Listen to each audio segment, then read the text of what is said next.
ইহুদি এসে একজন মুসলমানের বিরুদ্ধে নালিশ করেছে আল্লাহর নবীর দরবারে। নবীজি সাক্ষ্য প্রমাণ নিয়ে সবকিছু শুনে মিলে রায় দিলেন ইহুদির পক্ষে, মুসলমানের বিপক্ষে। কারে কয় মিজান। নবীজি বিচার করতেছেন, ইহুদির বক্তব্য শুনে মুসলমানের পক্ষে রায় না দিয়া রায়টা দিলেন ইহুদির পক্ষে। মুসলমান বেচারা অসন্তুষ্ট হয়ে গেলেন।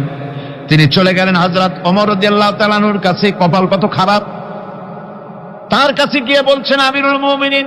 তিনি তো তখন আমিরুল মুমিনিন হন নাই, যে বলছেন ভাই ওমর, একটা বিচারের সানি করার জন্য আসছি।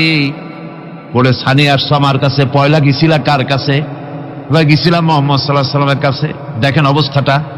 সবকিছু শুনে মিলে আমি মুসলমান, চান্দা দেই, জিহাদের পয়সা দেই, সাথে সাথে থাকি, জামাতে নামাজ পড়ি, জিহাদের ময়দানে যাই। বিচারটা আমার পক্ষে না হয়ে রাসূল ইহুদির পক্ষে রায় দিয়ে দিলেন। এটা একটা কথা হইল নাকি? আপনি বিচক্ষণ মানুষ, সবকিছু শুনে মিলে আপনি বিচারটার সানি করে দেন। হযরত ওমর বলেন, বাবাজি অপেক্ষা করো, আমি তোমার বিচারে সানি করতেছি, দাঁড়াও। হযরত ওমর ঘরের মধ্যে ঢুকলেন, তরবারি নিয়ে আসলেন। খাপের থেকে তরবারি বার করে হযরত ওমর বলেন, যেই ব্যক্তি আল্লাহর নবীর ফয়সালা করার পর তা মানতে পারে না, তার সানি করতে আসে, তার ফয়সালা তো এই রকম করে করে দিতে হয়। তরবারি মারলেন, গর্দান পড়ে গেল। একজন রাসূল পাক সাল্লাল্লাহু আলাইহি ওয়াসাল্লাম এক ইহুদির কাছ থেকে ধার করেছিলেন এবং নির্ধারিত তারিখে ধারের টাকা পরিশোধ করেছেন। ওই ইহুদি প্রতিমধ্যে একদিন রাসূলকে ধরে বলছেন, মুহাম্মদ সাল্লাল্লাহু আলাইহি ওয়াসাল্লাম, তুমি আমার কাছ থেকে যে টাকা নিয়েছিলে টাকাগুলি ফেরত দাও। উনি বলছেন, আমি তো টাকা তোমাকে ফেরত দিয়েছি।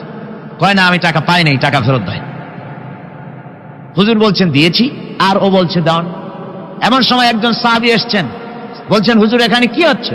হুজুর বলছেন, এই লোকটার কাছ থেকে আমি টাকা নিয়েছিলাম, টাকাটা ফেরত দিয়েছি, তারপরে সে আমার কাছে বলছে না আমি ফেরত দেইনি। সাহাবী বলছেন, হুজুর আমি জানি আপনি তাকে টাকা ফেরত দিয়েছেন।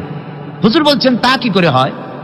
আমি যখন টাকা গ্রহণ করি তখনও তুমি এখানে উপস্থিত ছিলে না, আর যখন আমি টাকা তাকে ফেরত দেই তখনও তুমি তা দেখোনি, তুমি কোনো সময় এর সাক্ষী ছিলে না, উপস্থিত ছিলে না। তুমি কি করে বলছো যে আমি তার টাকা ফেরত দিয়েছি? তুমি সাক্ষ্য, তুমি যে সাক্ষী তার প্রমাণ কি? কি করে তুমি তা বলছো? সাহাবী বলছেন, ইয়া রাসূলুল্লাহ,